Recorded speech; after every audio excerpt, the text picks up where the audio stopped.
Assalamu alaikum. According to Judaism, God needs. And so we're going to be looking at a bunch of narrations about this today. A lot of midrash, one thing that's also in the Talmud, and then also some Kabbalah to sort of cover this topic, and we'll see some shocking things that are being said. So let's begin with this midrash right here. It's quoted here and translated. You are my witnesses, and I am God, Isaiah 43:12. So this rabbi taught, only when you are my witnesses I am God, but when you are not my witnesses, it is as if I am not God. That is what the midrash is saying. So any Jew who wants to say, well, the midrash says it, so I believe it, is not at fault. This is what their books are saying, that when the Jews are not the witnesses of God, it is as if he is not God. Here's an article, Does God Need Us? By this rabbi right here, and he quotes Lamentations Rabbah 133, and I asked a rabbi, and we're going to look at that in a moment. Or actually, let's just go to his translation. So he quotes Lamentations Rabbah right here, and so I asked a rabbi about this because the text is in Hebrew, and he translated it for me. So let's just read his translation. And again, these are two sources now confirming this is what Lamentations Rabbah says, because of course it's not been translated in English yet on Sefaria. So here's what it goes. So here it's Aika Rabbah, because that's the Hebrew. Whereas Lamentations is the English. Rabbi Yehuda, the son of Rabbi Simon, said in the name of Rabbi Levi, the son of Rabbi Tarfon, at the time that the Jews follow the will of God, they add strength to the power of heaven. This is like what is written in Numbers 14:7, and now the power of God shall be made greater. And when they do not do the will of God, it is as if they weaken the power of heaven, and then they too go without strength in front of those that pursue them. And in this rabbi's quotation, they also added that when they weaken the power of him who is above, it is as written, you weaken the rock that begot you, in Deuteronomy 32:18. The rabbi at the end says, I would not take these two literally, but whether you take them literally or not, the idea is still that the ideas presented here, this is what Jews will say, the ideas presented here have truth in them. Whether they're literal or not, they're true. And of course, I've dealt with the topic of the midrash and this and that being metaphorical before in another video. Now let's look at the same article at Psalm 22:4. The psalmist says, and you are the Holy One, enthroned upon the praises of Israel, enthroned like his throne, like his kingly throne. This implies that without the praises of Israel to sustain him, God is not enthroned, he is not king. The Midrash makes it very clear, Exodus Rabbah 23:1. And this is, so in the Hebrew, Shemot Rabbah 23, that I've quoted here, but I'm just going to look at this text here, and then you can check it out on Sefaria if you want. It is written in the Psalms, your throne is established of old. Although you are everlasting, your throne was not firmly established, nor were you known in your world until your children recited the song, He is my God, and I will praise him, my father's God, and I will exalt him. This is what the Israelites said. In truth, you existed both before and after you had created your world, but you were standing, as it were. Since we recited the song before you, only then did your kingdom and throne become firmly established, and you could sit. So that's here as well. Once you created it, you remained such, but as it were, you were standing.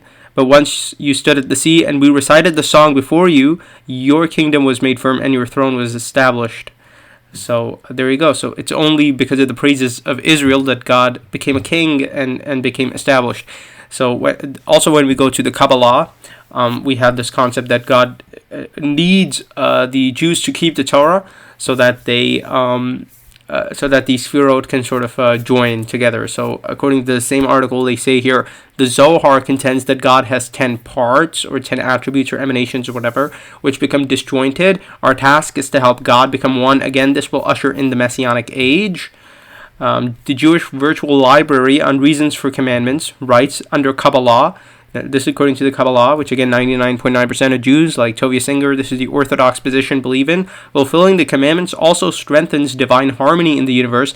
The Yehud is not merely the Yehud, or oneness, I guess, is not merely a declaration of faith in the one God, but also an increase in the oneness of the living God. Through man's act in the world and man's intention during the performance of such activity, the disunited world becomes reunited by the performance of commandments. This rabbi or I think he's a rabbi, but this writer under God's need for the commandments in medieval Kabbalah writes this. So here you can see one aspect of it. He also explains that God this whole idea of the commandments aiding God in terms of the sfirot. So the second motif, the second way that this is true in the Kabbalah, is concerned with the relationship of Malchut, the lowest sphira, with the upper 9 sfirot. Malchut is the link between the spherotic and human worlds, and is the conduit through which the divine Shefa flow reaches the lower human worlds. In mythic terms, it is the feminine aspect of the divine which unites with the male aspect, the upper 9 sfirot. The unity of the male and female aspects of the divine is, however, threatened by the disruptive activities of the forces of evil, the evil side, which try to capture Malchut and interrupt the flow of Shefa to the lower world. Man is a participant in the cosmic struggle. By performing commandments properly, he adds strength to the forces of holiness, trying to maintain the unity of the spherotic world. When the spherotic world is properly united, the Shefa comes down to the lower human world and makes life possible, etc., etc. Now let's look at a Kabbalist explain all this, and then we'll look at another midrash. To the second category, which the Zohar revolutionizes. The second category is the category of the human. The hubris of human power in the Zohar is that God needs us. That God alone is, so to speak, incapable of achieving something without the help of the human. This is really the greatest chutzpah of Jewish history, that the human has a role to help shape reality, to bring the being of reality back into unity, back into its totality, back to unite the upper and the lower, the masculine and the feminine. Alright, so now that's out of the way, let's look at the last reference. This is both in the Talmud and the Midrash, and it's based on Proverbs 19:17, which says, "He who is generous to the poor makes a loan to the Lord, he will repay him his due." So this is not like literal in that God somehow became poor and now he needs you to give him a loan so that he can give it to the poor, because he doesn't have enough money. No, this is, this beautified language being used to describe charity as this beautiful act and this and that. And this whole, and because of the concept that God repays you when you give charity, he actually gives you the money back and whatnot. In the Talmud, in Baba Betra 10a15, they say, "What is the meaning of that which is written, 'He that graciously gives to the poor makes a loan to the Lord'? How can it be that one is considered to have granted a loan to God? Were it not explicitly written in the verse, it would be impossible to say this, because it says the borrower is slave to the lender in Proverbs 22:7, as it were." So all this stuff that is not bold, that's not actually what the Talmud says, that's their explanation. It's fine, it's nothing wrong with the explanation. I'm just saying that's what they're essentially saying, that the rabbis, that it would not be appropriate to use to say this about God, that you give a loan to him, because elsewhere it says the borrower is slave to the lender. But they're saying because it says that this verse can be applied. So you can apply this verse which says the borrower is slave to the lender to God. And so of course that would mean that what they're saying is God is a slave to the Jews who give charity.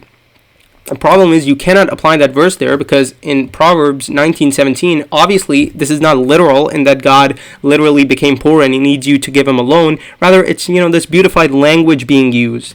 So what they should be saying is you cannot apply Proverbs 22:7 to God and say God became a slave. But yet they're saying no, but you can apply it. And in the Midrash here at the top, it says the same thing. What is the meaning of the passage?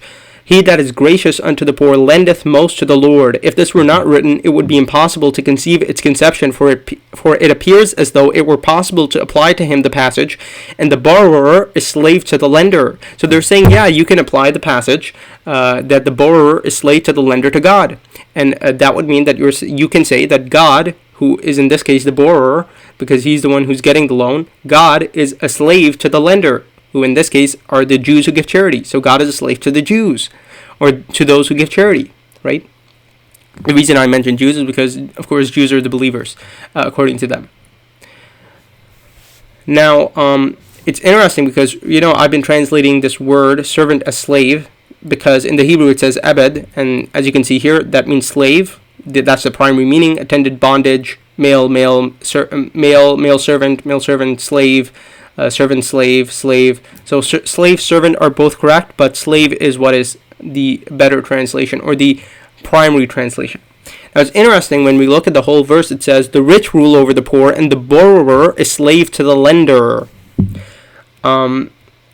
Now, of course, the reason a borrower is slave to the lender is because he doesn't have enough money, and so he becomes at the behest of the one he lent money from. But you cannot apply that to God. So the rabbis are completely out of line when they're trying to apply this to God, and they're saying that, yeah, you can do that if you want.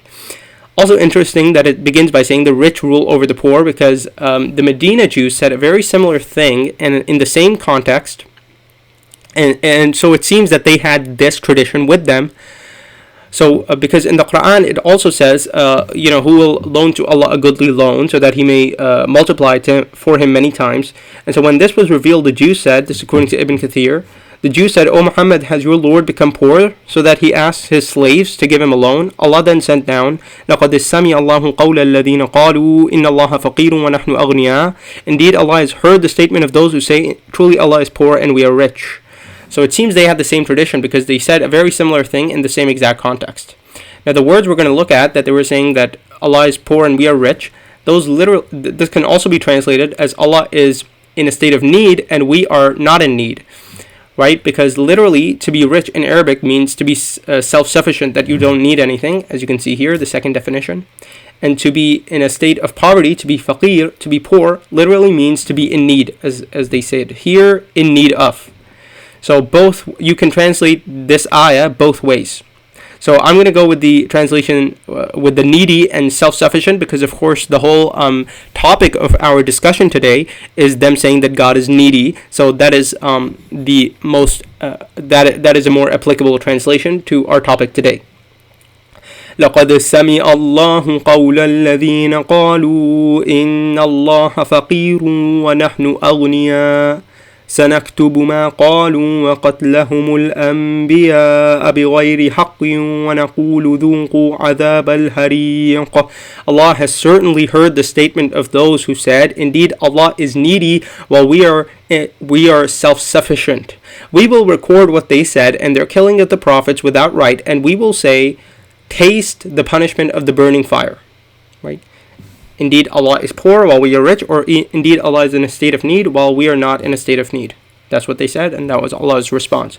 ذَلِكَ بِمَا قَدَّمَتْ أَيْدِيكُمْ وَأَنَّ اللَّهَ لَيْسَ بِظَلَّامٍ لِلْعَبِيدِ. That is for what your hands have put forth, and Allah is not at all ever unjust to His slaves.